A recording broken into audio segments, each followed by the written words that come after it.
segurar na peteca. Minha homenagem pra você. Toma aqui.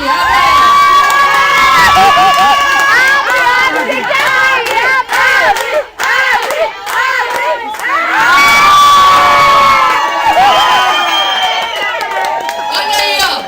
Se o Delcio não sair de casa amanhã, você já sabe por quê. Não.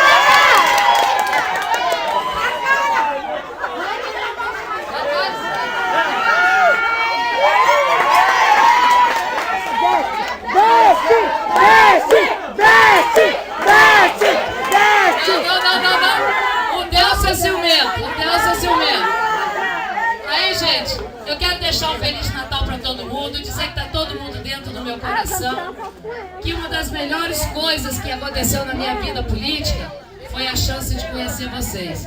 E olha que a Percal me dá trabalho, hein? Olha que essa Percal me dá trabalho. Ui. O pessoal falou, Eliana, você emagreceu, o que foi? Eu falei, não, eu tô com a Delita lá na Percal.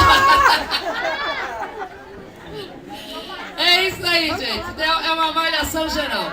Mas agora nós trouxemos uma lembrancinha para as crianças, trouxemos uma lembrancinha para as meninas, que é uma maquiagem de calcinhas. Tem calcinha mais comportada, viu, Nelita? Ninguém que é comportada, não? Eu sabia que essa Percal aqui só pega fogo, né?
Eu vou fazer você chorar, se humilhar.